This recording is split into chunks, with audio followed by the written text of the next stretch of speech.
চকরিয়ায় পাহাড় ধসে মাটিচাপায় বিধ্বস্ত অসহায় পরিবারের শেষ আশ্রয়। কক্সবাজারের চকরিয়া উপজেলার বড়ইতলী ইউনিয়নের মছনিয়াকাটা ৭ নম্বর ওয়ার্ডের দেওয়ালতলী কুতুবদিয়াপাড়া এলাকায় টানা ভারী বর্ষণের কারণে পাহাড় ধসে একটি বসতঘর বিধ্বস্ত হয়েছে। এতে মোহাম্মদ মুসলিম উদ্দিন নামের এক অসহায় পরিবার তাদের শেষ আশ্রয়টুকুও হারিয়েছে। বৃহস্পতিবার ৯ জুলাই দিবাগত রাত আনুমানিক ১২টার দিকে এ ঘটনা ঘটে। স্থানীয় সূত্রে জানা যায়, কয়েকদিনের টানা ভারী বৃষ্টিপাতের ফলে পাহাড়ের একটি অংশ ধসে পড়ে মুসলিম উদ্দিনের বসতঘরের ওপর ধসে পড়েন। ঘটনার সময় পরিবারের সদস্যরা ঘুমিয়েছিলেন। পাহাড় ধসের বিষয়টি টের পেয়ে মুসলিম উদ্দিন দ্রুত তার স্ত্রী ও সন্তানদের নিয়ে ঘর থেকে বের হয়ে আসেন। এতে প্রাণহানির ঘটনা না ঘটলেও মুহূর্তের মধ্যে তাদের বসতঘরটি মাটিচাপা পড়ে ব্যাপক ক্ষতিগ্রস্ত হয়। বর্তমানে পরিবারটি চরম মানবেতর জীবনযাপন করছে। কুতুবদিয়াপাড়া, এই যে গত রাত, আমার নাম মুসলিম উদ্দিন। গত রাত 12:30 নাগাদ প্রচুর বৃষ্টি হওয়ার কারণে আপনার ওই পাহাড় ধসে আমাদের বাড়িটা একেবারে চুরমার করে ভেঙে গেছে এবং আমরা জীবন নিয়ে ওখান থেকে খুব রিস্ক করে বের হয়েছি। তো কাল থেকে আমরা এখানে কাদামাটির উপর খোলা আকাশের বৃষ্টির নিচে জীবনযাপন করতেছি। তো প্রবাসী ভাইয়েরা এবং প্রভাবশালী ভাইয়েরা কেউ যদি আমাদেরকে একটু সহযোগিতা করলে বেশি খুশি হব এবং আপনাদের জন্য সারা জীবন দোয়া করব। আপনার ছেলে মেয়ে কয়জন? আপনার ছেলে হচ্ছে যে একটা মেয়ে, 2টা ছেলে। একটা ফাঁসার বাড়িতে রেখেছি আমরা। তো কাল থেকে কাল রাত সারা রাত আমরা বাইরে বৃষ্টিতে অনেক ভিজছি এবং বাচ্চাদের অসুস্থ হয়ে গেছে ভিজার কারণে।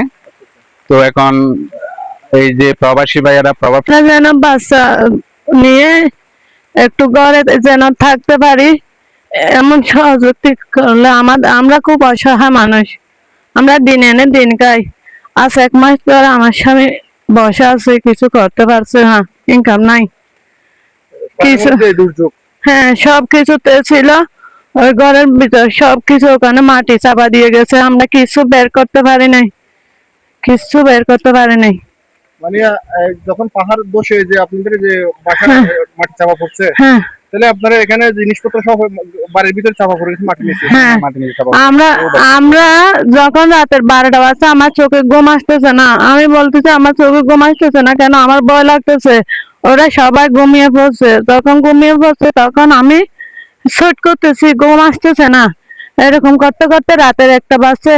হঠাৎ আমি আল্লাহ করে করে বসে আছি, তখন গুফুর করে ওখান থেকে শব্দ হয়েছে। শব্দ যখন হয়েছে ওকে আমি করে তুলে দিছি। তুলে যখন দিছি ও তাড়াতাড়ি মোবাইল বাটে হাতে নিয়ে, তখন আমাদের এখানে কারেন্ট ছিল না 3 দিন ধরে যখন কারেন্ট নাই, আলো বিদ্যুৎ কিছু নাই, তাড়াতাড়ি মোবাইল অনেক দূর থেকে চার্জ দিয়ে আনছিল শুধু পরের জন্য, বাতির জন্য। মোবাইল দিয়ে দেখতেছে যে উত্তরের দেওয়ালটা পড়ে গেছে। তাড়াতাড়ি বাচ্চা লই তাড়াতাড়ি বের হয়ে গেছি।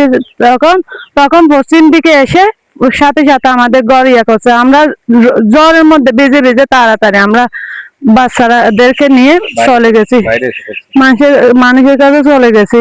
অত রাতে থাকছি। এখন আর কোথাও থাকার মতো আমাদের জায়গা নাই। জন্য চাউল ডাউল সব কিনে ঘরের মধ্যে রেখেছিলাম, সব ওখানে মাটির ভিতরে চাপা পড়ে গেছে। টাকার মানি ব্যাগ ছিল ওখানে, অল্প টাকা ছিল, ওখানে মাটি চাপা